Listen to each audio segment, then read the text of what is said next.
Et vous savez, à quelques heures du déclenchement des élections, Justin Trudeau était à Halifax pour constater de ses yeux l'ampleur de tous ces dégâts causés par la tempête Dorian. Mais malgré sa présence, Olivier, aucune aide gouvernementale n'a été annoncée aujourd'hui.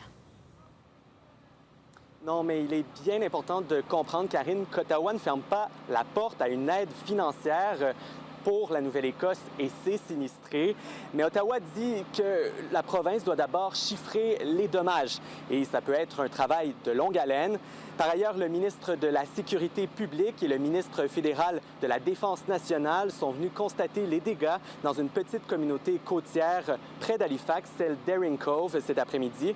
Ils en ont profité pour discuter avec des citoyens et cette question, Karine, de l'aide financière était au cœur des échanges. Les ravages de Dorian sont encore bien visibles dans cette communauté côtière près d'Halifax. Des quais ont été arrachés, le toit d'un hangar flotte toujours à la surface de l'eau. Cette dame réside dans cette maison juste en face.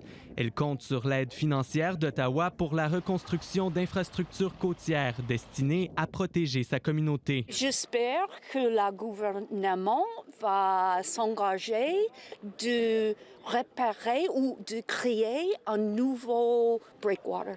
Une digue conçue pour protéger les résidences contre les vagues destructrices a été endommagée. Les ministres fédéraux de la Sécurité publique et de la Défense nationale sont venus constater les dégâts. Il est trop tôt pour parler de sommes précises du fédéral pour venir en aide à la Nouvelle-Écosse et ses résidents, dit Ralph Goodale.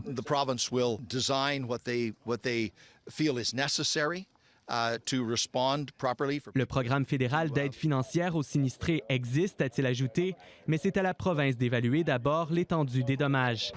Pendant ce temps, le premier ministre Justin Trudeau se rendait à Halifax pour parler avec des responsables des activités de nettoyage et de rebranchement. Nous sommes en train de travailler ensemble, tous ensemble, mais on reconnaît que ça va être encore plusieurs jours de difficultés pour bien du monde et les intervenants continuent de travailler très fort, mais c'est ce qu'on fait au Canada. On est là les uns pour les autres. Le travail des monteurs de ligne se poursuit. Des centaines de militaires sont dispersés à travers la province pour leur ouvrir le chemin. Des routes sont encore bloquées par des arbres déracinés. On n'est pas mandaté en ce moment pour aller sur les terrains de monsieur et madame pour nettoyer les débris qui ont été mis sur leur propriété. C'est vraiment pour supporter les efforts à l'échelle provinciale et non pas individuelle. Énergie Nouvelle-Écosse estime pouvoir rebrancher 50 000 clients d'ici la fin de la journée. Ils étaient encore 100 000 sans électricité mardi matin. La plupart des écoles publiques fermées depuis 2 jours rouvriront leurs portes mercredi. Ici Olivier Lefebvre, Radio-Canada, Halifax.